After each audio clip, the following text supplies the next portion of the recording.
Hi, Hala. Hi. How are you doing? Good. How are you? I'm very, very, very good.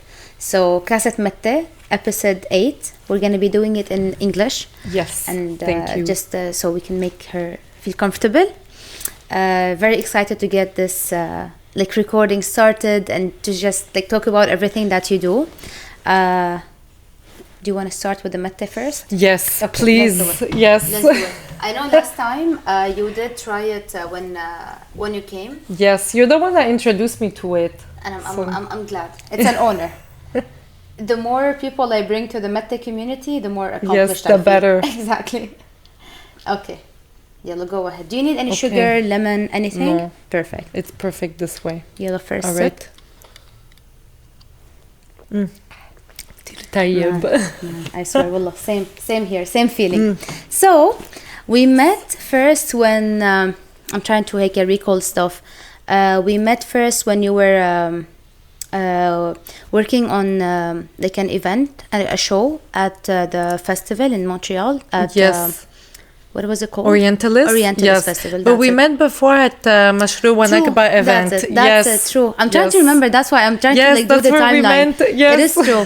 We did meet there, and I remember after the event, we walked home as well. Not home, but we walked to our cars. So that is true. So we met there. And then we added each other, and I got Instagram. To know exactly. Yes, and I got to know more about what you do, musically and everything. And then we met at the Mashru' Wanabqa event. Yeah, that's it. And then you worked with Shady on the show with. In the festival. And it's funny because I was assigned your husband as the oud player to accompany me. True. And I saw on WhatsApp your photo, and I was like, wait a second, I know her from somewhere. That is true. Then I was like, wait, I met her at Mashru' Wanakba event, and then that's how it. That's it. He also told me Hala is coming and she's an opera singer. I'm like. Wait, I think I met one. I think I know her, and it's I don't think I'm gonna be mistaken with another one. There shouldn't be too many. Exactly. Here in Montreal, I don't think so. Yeah. So you are an opera singer. Yes. And so let us know more about it. How you started. About opera, yes. Well, I always had a loud voice growing up, and my mom, as we know, Arab immigrant parents, she'd tell me, "What di sautik? What di skitty shwe?" I don't know a lot of Arabic, but the little I remember is what my mom used to tell me. So I know I always had a loud voice, and my parents always encouraged me and my sisters to try things, whether it's art, sports, anything. So I did piano and guitar and everything, and I always quit. Because I didn't like it. I wanted to go play outside and everything. Yeah. And eventually I wanted to sing. I don't know why. I wanted to sing, and my parents were like, "No, because you did all these other instruments and you didn't stick with it." So one of the instruments I had studied was guitar. So I just started singing alone in my room. And eventually I did an open mic in a cafe because I wasn't of age yet. I was maybe 14, 15. And my parents came and saw me, and they saw I was taking it seriously. So. They decided to give me classes, and they signed me up in the same school as when I did piano, which was a classical music school. And I remember hating it because I remember my mom would tell me, you have to study, you have to practice. And I was like, no. It's very serious, it's very committed. Exactly. So when I was like, no, wait, that's not the singing lessons I wanted. So they told me, why don't you try it? And worst case, you just go back to the singing in your room.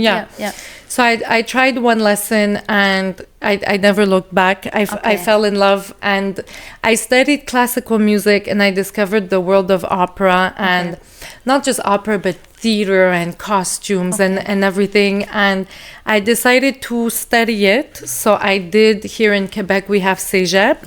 So I did Cégep in music. And then I did my undergrad in Toronto also in classical music. Nice, I should mention I started very young. and we'll get into it later, but I got injured when I was 18, because it's a bit like people that go into study sports. Okay. And that train a lot and that injured their knee or their ankle. So I never knew that. Yeah, it's hard. Like when you're not trained properly and you start young, you can get a strain or whatever. So I had to go through that, a bit of vocal rehabilitation, and then I still went on to do my bachelor's. Yeah. And in my bachelor's, it was very performance focused. Okay.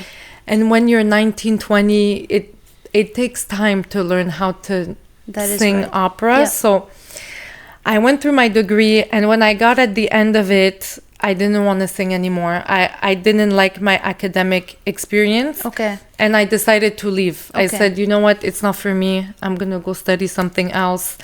And that same summer that I left music school, my grandmother, the last one alive, passed away. Sorry for that. So I should mention I am Syrian Algerian. Okay, yeah, true. We didn't say anything about it. Yes, exactly.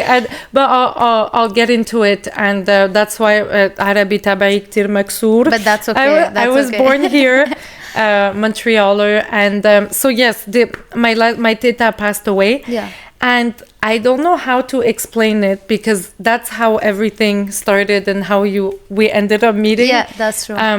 But something inside told me I have to go back to my culture. Okay. And I had left music, and I grew up very disconnected from my heritage. Yeah.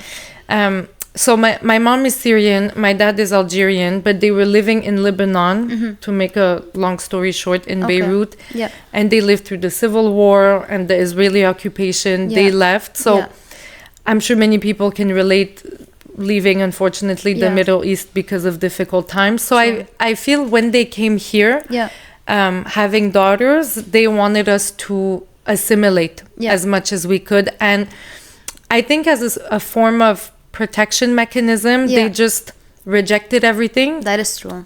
They do that. So it was like, okay, we're gonna speak French. They already spoke French, but we're gonna speak French. And I didn't grow up with a religion. I didn't grow up with traditions. I grew up knowing about the Middle East. Exactly. But it was always just revolving. Like any Canadian knowing it. Exactly. I didn't live it in my day-to-day life.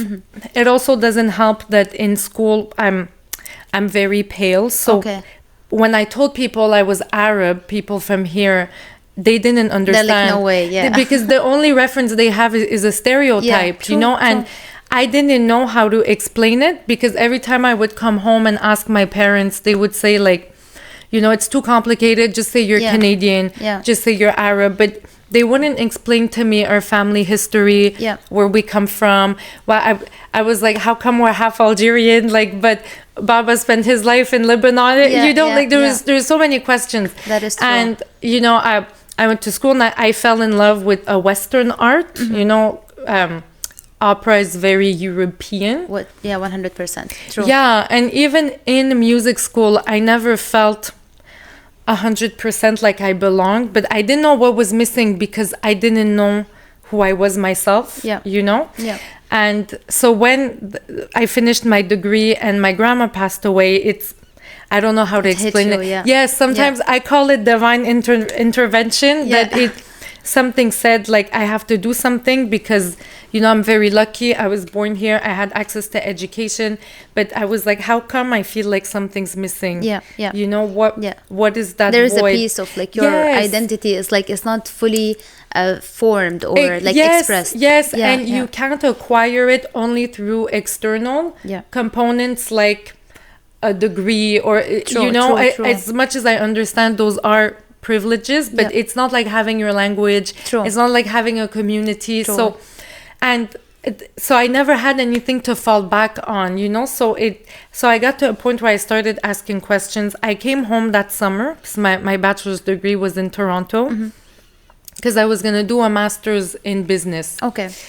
And during that time is when I wanted to reintroduce myself with my heritage. So I started listening to a lot of Arabic music, because since it's my field, I said, okay, that it was sort of the first entry point to learning again. Yeah. And the first CDs I fell on were the Rahbanis and Feroz. Perfect obviously. Start. Yes, Perfect I mean, start. I already knew who she was, but I didn't really listen. You know, it was just what my parents listened to. That's it. And I heard classical music in their songs, like Ya Ana is from a Mozart symphony. Yeah. I heard some Bach references, some Mendelssohn references, and I was like, wait a second. Wait a minute. Like, yeah, exactly. Yes, there's classical music, you know? And I started like researching on the golden age of Arabic music. And, you know, I started listening also to Kulthum and Layla Murad and Asmahan. And I was like, they sound... all the elements are there, you know, the orchestra, the conductor, the beautiful singer, and everything. So I was like, you know what? It would be really cool to try to sing it, but with my voice, you know? And since at that time I wasn't singing anymore, like studying it seriously, it's Arabic music that got me back into classical music, because now I wanted to find a new singing teacher, and I wanted to practice again my voice. Yeah. So the idea was in my head, like, okay, it'd be cool to take these songs and do them classically. And it was also a way for me to learn my language, to learn Arabic. Yeah. Because in school I had studied German and Italian, because we use international phonetic alphabet to study opera, because they're in Italian, German, Russian, Czech. Yeah. So people say, oh, you know, you sing opera, do you know what you're saying? And it's like, yes, we have methods to study in foreign languages. Okay. So I thought I could just do the same process for Arabic. Okay. It's different because Arabic is not based on the same alphabet. True. And completely different vocals. Yes. It's not similar at all. Mm-hmm. Yeah, that is true. Exactly. That is true.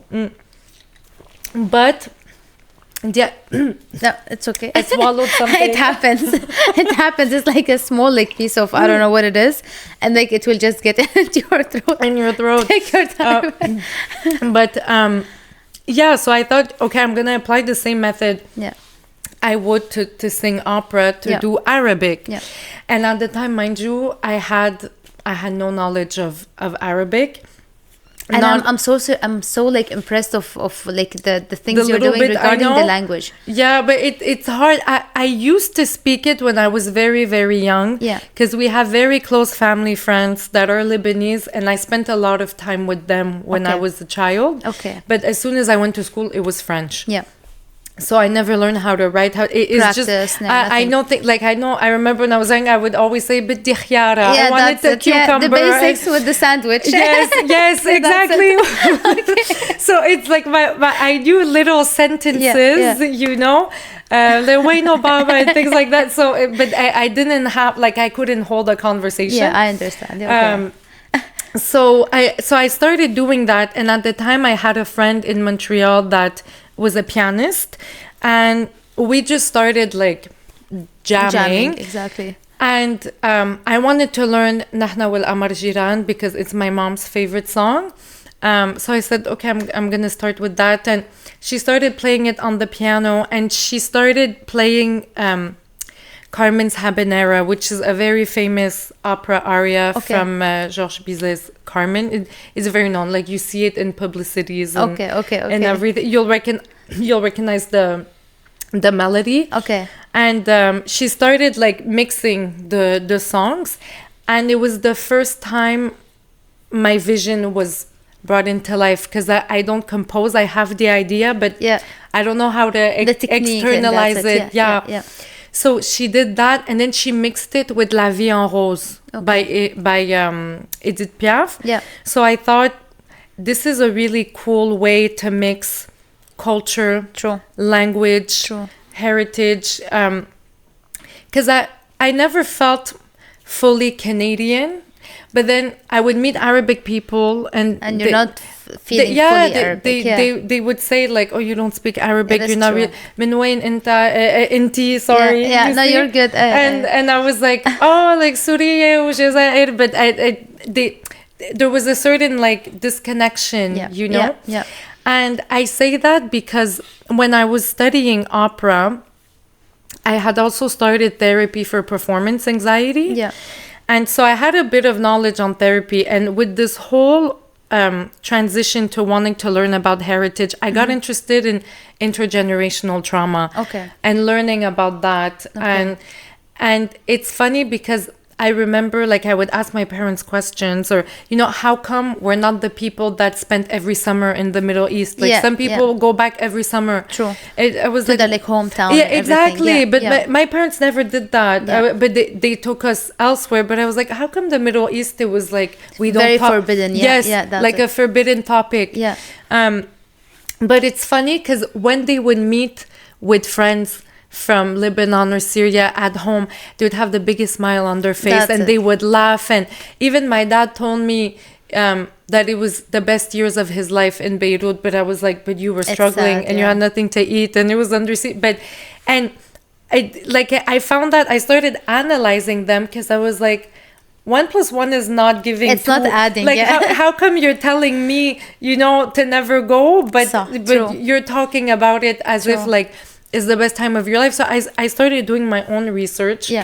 And through therapy, I was like, are my parents still traumatized? I was like, is there stuff they haven't like processed? Most of our parents are in that position. But they don't know. Like, if you ask them, they're gonna be like, what are you talking about? Everything is fine. What are you talking about? Alhamdulillah, ala kul shay. I'm like, I understand, alhamdulillah, but like, it's okay to say other things. It's fine. So this project, this idea allowed me also to find my own identity and sort of navigate through the questions I had, because I couldn't really ask anyone. Couldn't ask my parents. I couldn't ask people from here. And we didn't grow up within the Arab community in Montreal, so I didn't have Arabic friends, you know.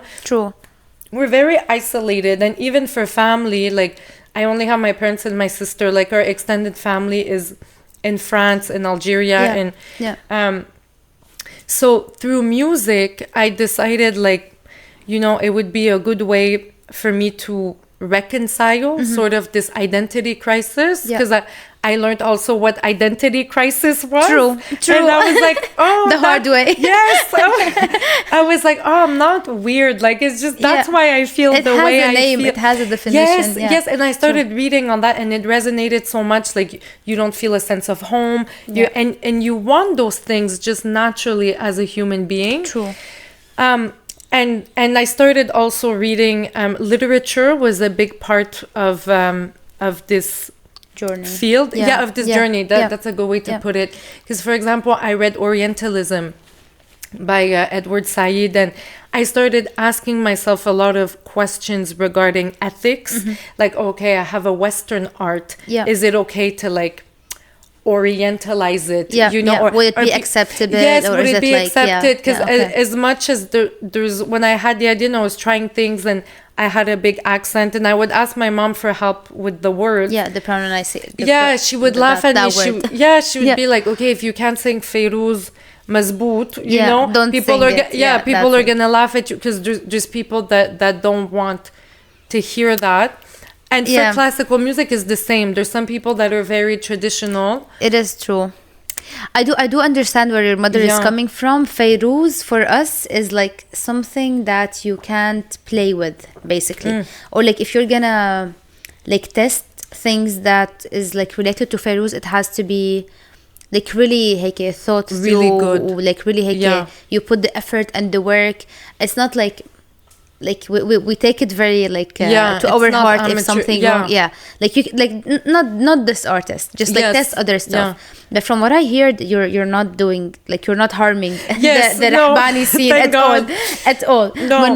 Well, because I started taking Arabic lessons also. On the side, so I learned the alphabet. I learned like how to write, at least so that I could read the lyrics in Arabic. True. So that, because before I was just going off from sound.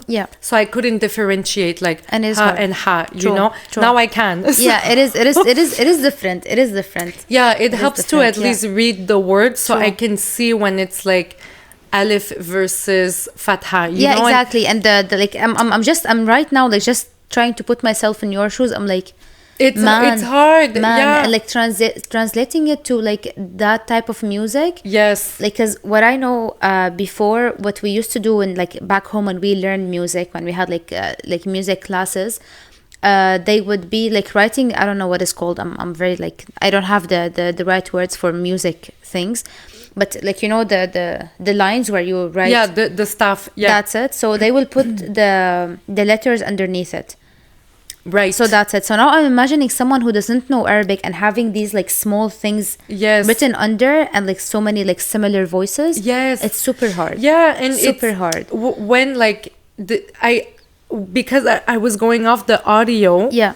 Sometimes when they sing, because they're native to the language, you don't hear the differences. I didn't hear the differences between ta and ta. You know, I was like, so I thought I was pronouncing it okay, and my mom was like, for the dialogues and everything. Like some people pronounce it really like I don't know, like hard, and some people it's like very soft for them. It's very soft. Yeah. So my mom was like, "You're not pronouncing right," and I was like, "But what do you mean? Like I've been listening to the song nonstop." Yeah, that's the only way I'm listening to it. So I started taking lessons. So I was like, okay, I'm gonna at least figure out the pronunciation. Yeah.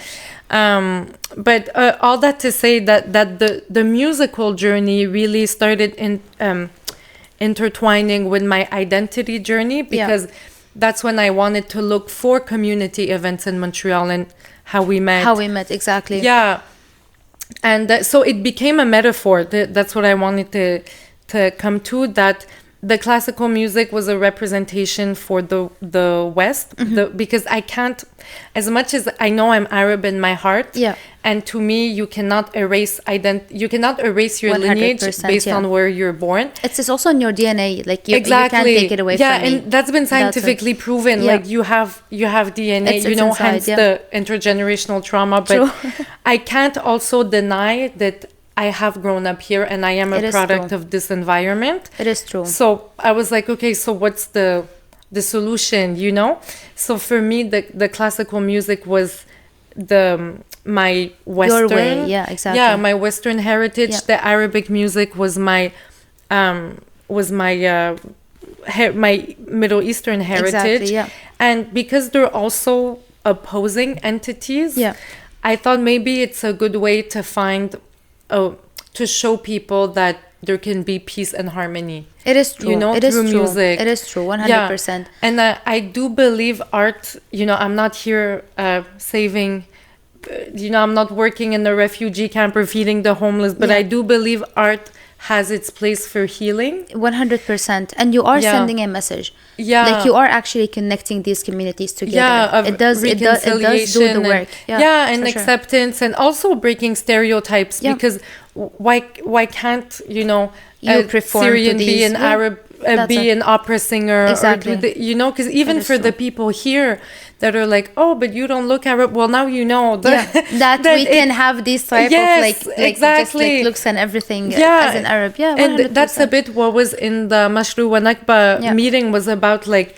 what is Syrian identity and what are all these things. And again, with literature, I read Amin Malouf's Les Identités Meurtrières. I don't know in English. I think it's called like Murderous Identities. Okay. It sounds weird in the translation. Okay. But basically, it's an essay reflecting on that very issue of what is identity. Okay.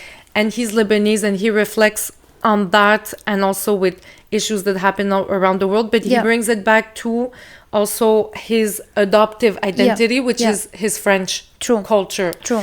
And basically how it's always an evolving thing. So through that, I also thought that there has to be other people like me. So many. Trust me, so many. There has to be a community of the diaspora 100%. Somewhere. You know, I can't be the only one that didn't grow up learning Arabic. I'm very sure. Like, I remember in that setting when we were at the event of Mashru wa Nabqa, I'm very sure that everyone who was there in that room had a level of like identity crisis. A level. It's different between like each one of us. It also depends on what you are doing in your life. Me and my like Nicole and Shady and everyone, we do like right now, we have always lived back home in like Syria and everything. Like we grew up there and we know everything there. But if we now, after like let's say for me spending 6 years here in Canada, if I went back home, it feels slightly different. Even though I did grow up there and I do have like my family, my friends, like everything is already established. It's not I'm trying to like learn new things. I'm already there. I'm like, if anything, I'm there, not here. Right. But when I went, you do feel a sense of like, it seems like I'm becoming different. Yes. I'm not different. I'm becoming different just because of how much time I spent here. Yeah. My values, sometimes like I would slip like English words and people would be like, "Ooh, Canadian." I'm like, no, wallah, and I swear, and it's honestly a slip. Like I'm not trying to be above anyone or. So we do always have these like levels of. And I remember like honestly because the setting, like the event was about like the identity, and I think it was like mainly the Syrian identity. Yes. So like me and you, we were like listening to people, everyone was phrasing it in their own way. So for sure you're not the only one, that's 100%, but you like I think you might have it differently because you are an artist, so you would feel it more to your heart. As of like someone that's a good way to put it. Because like if someone is like, I don't know, like a businessman, he would be like, yeah, I do eat shawarma, I'm just connecting to my heritage, you know, like I know hummus, so I'm an Arab. I'm like, okay, yeah, you are, but if you went in like back home to your country or like to any Arab country, you wouldn't blend at all. But as an artist who is like finding their identity throughout art, Fairuz music and songs is very like sensitive and like the words is very like heavy and like heartwarming. So you can't be like shallow with it. As an artist, you can't take your identity shallow. But see, that sometimes, as much as relearning my language and my identity is at the core of the project. Exactly. Sometimes I'm also sad because there's things that my dad tells me, like, you can't translate it into French. Even though French poetry is very nice, but he's like, it's not Arabic poetry. You can't put it, Sometimes I'm scared that I will... It's never gonna translate because I don't have that depth of understanding the metaphors and the poetry and the culture that goes with the style of the music. But you know? like if I'm putting myself in the shoes of someone who is back home, not coming to Canada and not knowing anything, just seeing someone who has the courage and like the, I don't know what it's called, the determination. That's it. And like the strength of thinking about that and starting that project and just like trying to really like think it through and try to find like connect the dots. If you mispronounced one letter, it's okay. If there was one word that wasn't fully translated into its like deep meaning in Arabic, I would make it like slip because the core idea is like huge. And for someone who has never been home and who doesn't know the language, you can't be like, it's too hard on you to be like, I don't want to mispronounce anything. I don't know, for me as like an Arab person, seeing someone who is like Arab but not born in the Arabic word and trying to do something like this, I'm like, all of the luck, happy. Honestly, all of the luck. And like it does take courage because I don't think many artists like who are like, let's say half Arab, half like, I don't know, born here or came here, even thought about that, you know, like they didn't even try to think about that, like connecting it and like actually teaching the Western word about our culture. They would like either translate it exactly as it is or just like using the music, putting words, but you are actually like taking in the culture. And that's just like, well, because I'm really trying to blend both, and it's funny, because I feel I couldn't do one or the other. Because I'm not one or the other. True. I'm both. True. You know. So, and that's why I also want to mix languages in it. True. And well, I'll talk more because after that song, that was one arrangement.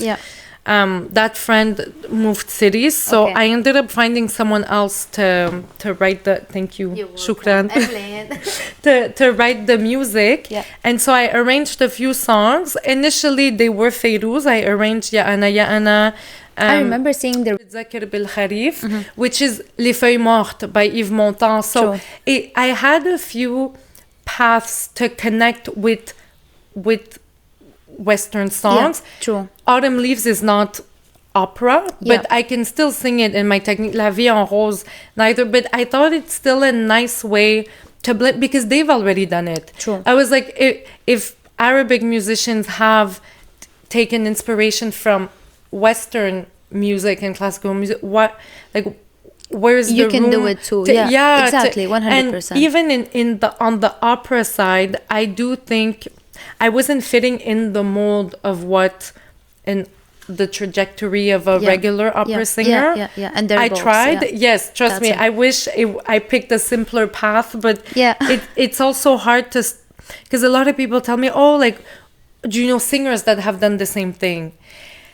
I know if, like, I can sort of find, but honestly, like, I'm like, similar, but it's not the same. It's not the vision I have in mind. Exactly. So it's also hard to do something when you're creating your own example. Yeah. It's not like, oh, I want to be like Elon Musk and you're in tech, so you want to go do something. True.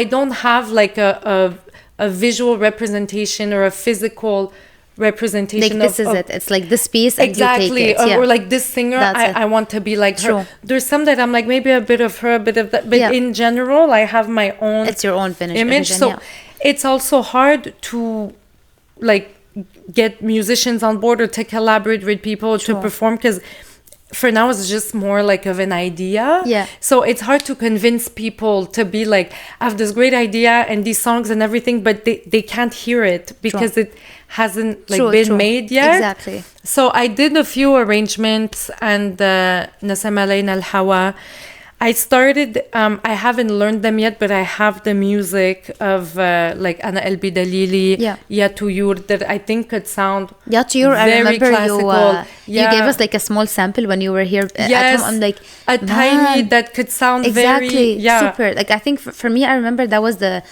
most one, like the one that was like most hitting the opera kind of like theme. Yes, I'm like, because it is in the way it's written also. But again, coming back to like navigating cultures, it's also navigating the musical cultures. I only learned classical music, so like I'm trying to learn how to speak and sing in Arabic, but I also have to learn the Arabic style, which I will raise my hand and say I have not mastered. I don't know how to do mawal, and I know it will come with time, so that's why my genre is staying more in classical, in the opera, like because I came and I was like, okay, I have to relearn everything, and we can take the conversation really far and say like, is it even a form of like assimilation and colonization that I just know a Western art, that I haven't grown up learning other types of art, and even in school, like it's a very strict. I know. So, it's like limited. The knowledge is still like very limited. So I'm trying to say, okay, where can I bend the boundaries to integrate both without also, like you said, not disrespecting, because I don't think it's not disrespecting. It's like for me, and like in the literal like translating into it is like playing with it. إنه like in Arabic we say like إنه ما تلعب فيها. Yes. هاي القصص إنه خلص just leave it as it is. If you're like if you're not sure what you're doing, just don't like play with it. But at the same time, it didn't. I'm still trying to remember like when you rehearsed here and everything, it didn't sound like that at all. At all. But see, to come back, so that performance, I did one performance at a festival called Taste of the Middle East that I really liked, because I did Majida Rumi. Okay. Really? Which song? Ya Beirut. It's called Ya Beirut. I think I've heard it before. I think so. Yes, I just did the chorus very operatically. Because Majida, like now you called it, Majida does do that a lot. There's with the song orchestra with the, and everything. Yeah. Was it like the أنا اعتزلت الغرام? Exactly, that's it. Yeah. That one, like that one, I can put it as like this is opera. Yeah. Like like as a regular like I don't know, plain listener. Yes. For me, this is like you're hitting a high like bitch. I think so. That's it. Yeah. So I did that festival and it went well. I did the نحن والقمر جيران. Yeah. And actually that time I mixed it with La Bohème by Charles Aznavour. Okay.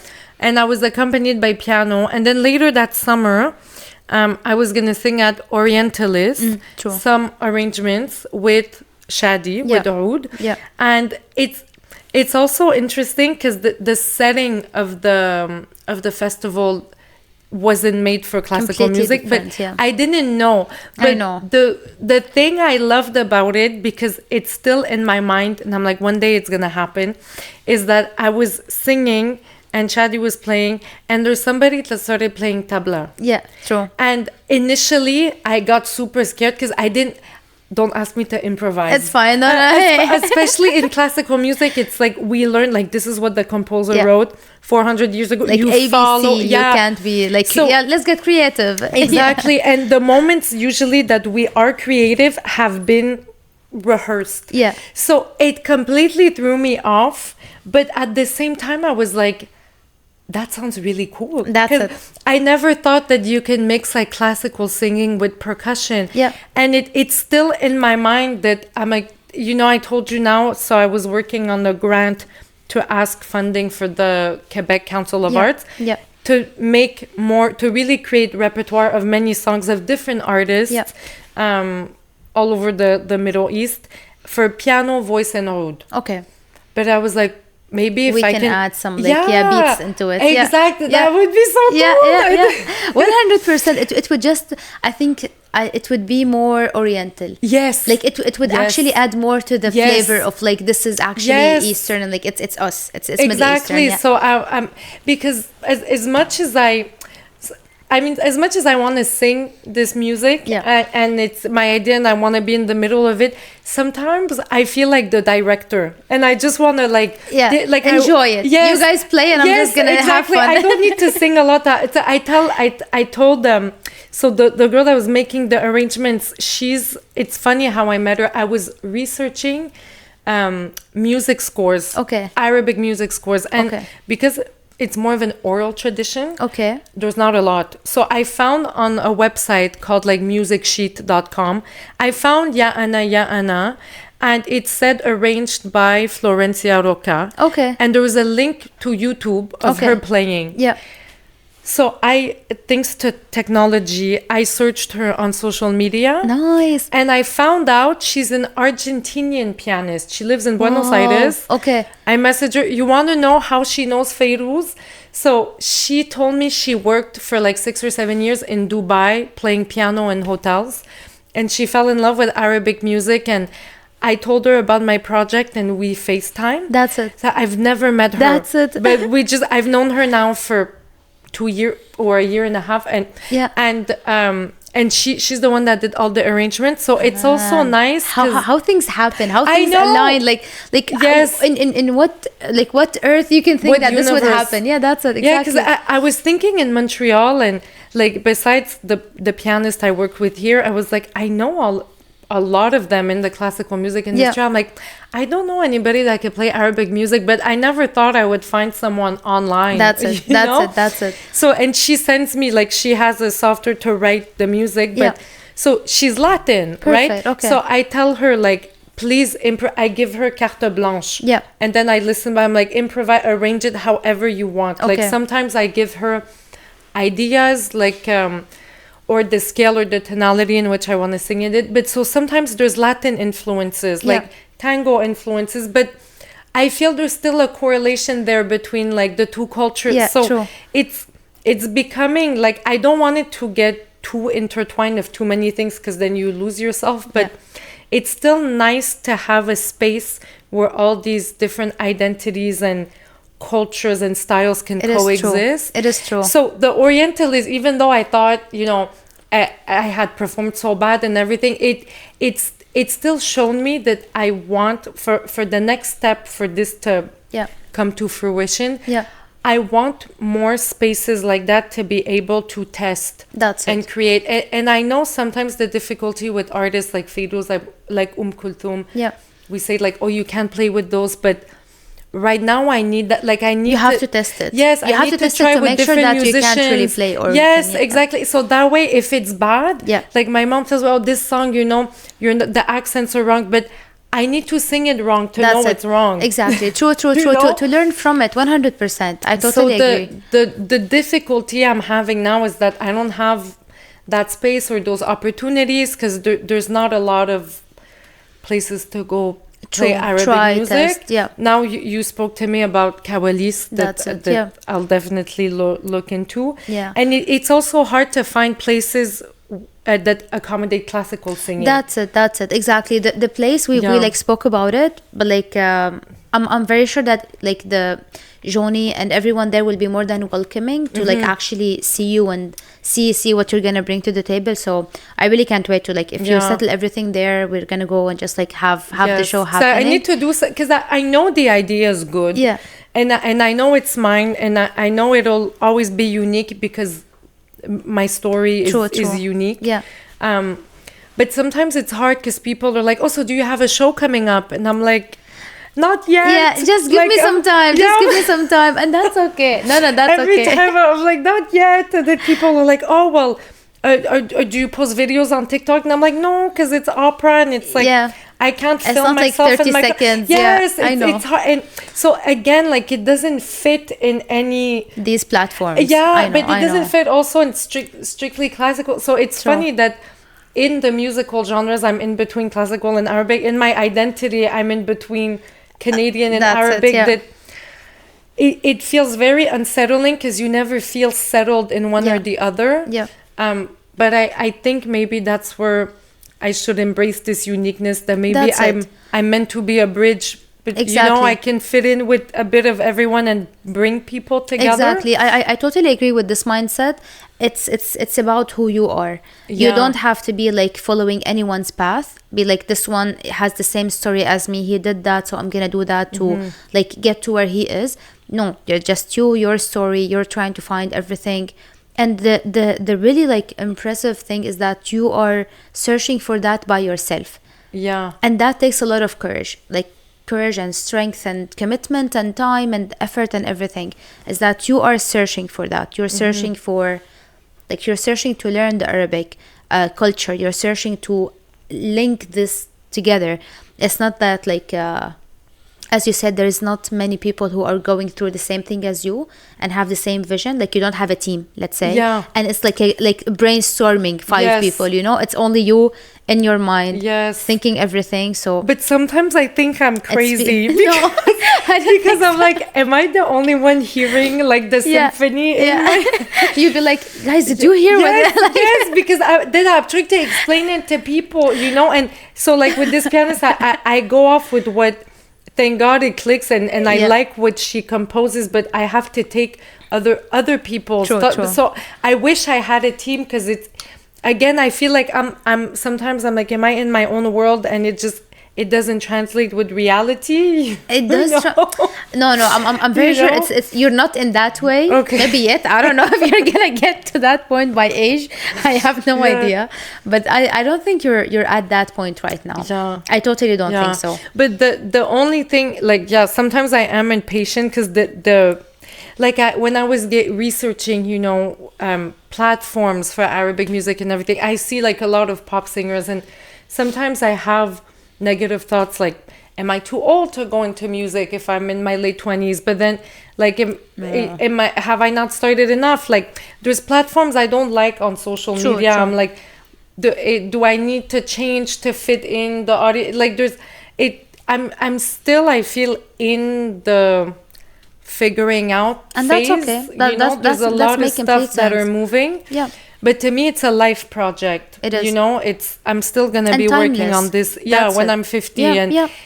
I told myself, like, so I have a master's in business management, and I was telling you, like, Khalas, I want to move to Dubai. I'm done with Montreal. Everyone is thinking the same way. It's like, but am I sure I want to take this step? But I was thinking, I'm like, even the reason also I was thinking to go there was that I thought, even if I'm not the one on stage singing, but I can work with an organization that wants to promote art, that wants to bring classical music in the region. They are just welcoming of the idea. Yeah, that's it. I don't mind, because I believe in this so much that even if I'm not the one to carry it forth, I still want to see it happen. I know. Yes. So I'm like, even if it means I'm marketing director of this art fund or council or organization, I'll do it that way. You know. And for me, like, especially the human voice, it just, it reveals so much about yourself. Like if you're anxious and you think you'll hear it. So anything that you're going through, because it's also if it's your only way of expressing yourself. Yes, it's the throat chakra. It's like it's the way to communicate with the world. So to me, I know I'm always going to be working on my voice, even if now I'm frustrated that I can't live from it. But I'm like, maybe one day. Exactly. Yeah. Sometimes I get pressured of like industry standards, but I'm hoping that if your art is good and it moves people, even if I get discovered at 42, it'll happen then. That's it. And like the thing is that you always never know how things will align. Just like how you found the pianist, you have no idea who is gonna like discover you, and you're gonna be like, this is my ticket. Like this is it. This is my door opening. Yeah, 100%. Yeah, but also for classical singers, I find. I hear a lot of people saying, "Oh, opera is dying," or it's an old art form. I think it's also up to classical singers to find new environments to perform in. Like it's I've never seen opera singers wanting to sing like in restaurants or in open mics. It doesn't work. I feel like we should do those because restaurants, it's hard. With everyone like ticking on the dishes. But like open mic for sure. Enough. Yeah. True. I'm like, you want to eat? Give me a second. No, but just to step out the boundaries that because now it should be fitting everywhere. Yes, and especially in North America with like how things are moving and economically and budget cuts and I'm thinking specifically Montreal. There isn't a room for every opera singer at the opera house. True. I wish I want to perform there someday, but if somebody tells me, I have a beautiful hotel and a piano, to me, let's do it. Yeah, let's do it. Yeah, and I think also classical singers, because as much as I'm trying to bring classical music in the Arab world and Arab world in classical music, I find there should be receptivity, if that makes sense, on both ends. True. So for me, on the like Western side and classical sides, it's introduction to a new language. They just did at the Metropolitan of New York, the first Latin opera. That's nice. And I'm like, why wouldn't there be one day an Arabic one? That's it. Or just to start to break the mold that's been so fixed. To spread the word, just like to actually start working on it. And you're gonna laugh, but because I have this project, but I'm open to collaborating on other people's projects too. True. You're gonna laugh because I don't have the aesthetic, but I was messaging rappers. I was like, why not add some like in the background or some sound effect? Vocals in the behind. I've heard people do that with electronic music, and it's giving really cool stuff. True. So I was like, why not? And especially that there's a lot now I find of Arab rappers that have really meaningful art, true, like about messages and everything. Yes, true, that I'm like, why not add like, I don't know, in the background like a siren of some sort, like some sort of so I was, anyways, none of them replied. There is one, I'm trying to remember of it. He does the not rap, but he does what you said, the like house music. Okay. The Shady, I can't remember. It's what's his name? There's so many. I'm gonna send it to you because he is super interesting. I think like the style kind of match. Yeah, I do agree. And that's why I was also thinking like somewhere like Dubai where there's so much entertainment. So let's try something. Let's sing in a hotel. Let's sing in let's meet people. Let's collaborate. But here I feel like you said, I feel alone. Like I don't have my team. I'm just alone with my idea, and it's hard because the vision is so strong. And sometimes I get frustrated because I feel stuck in place. Yeah, I understand. I understand. So I'm very sure that you're gonna find a way around it. Super sure. I'm super sure, and I can't wait like to see you at. I hope so. Basically, the place that you want to be at. Yeah. If I can ask you, what like in the like the journey of you learning about the Arab identity or something, like finding yourself in the Arab world, what are like some of the interesting things that you learned that might not be like music related or music related?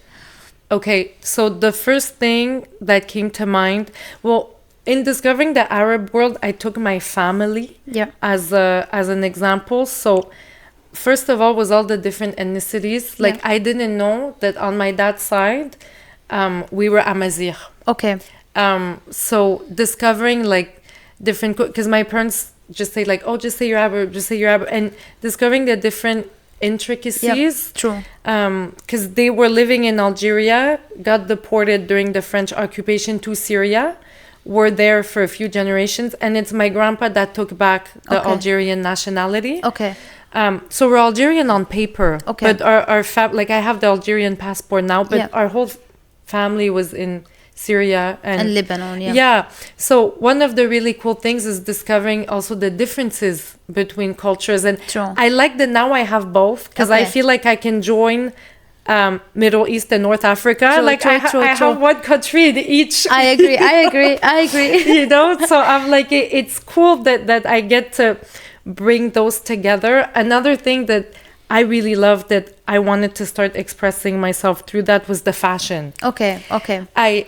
True. I saw some of the traditional dresses. Yeah. Algerian, I think. Yes. True. But even it from anywhere, like now when I perform, I want to wear at least one element that is like symbolizes back home. Yeah. Even if I'm only singing classical music. True. Okay. I want to bring that representation. Yeah. I want to walk in and there's a statement. It looks different. That's super nice. Yeah, that's and even that it's moving away from the Western stereotype. And True. Why can't I wear like an abaya to say, you know, like and it's also a way for me to encourage like local businesses, and there's one girl here that I buy all my stuff from. She's called Kaftani Montreal, but she's more Maghrib than Middle East. Okay. But sometimes I mix both, or I wear jeans with, and just to have, that's it. To start also like embodying the culture and finding my own style also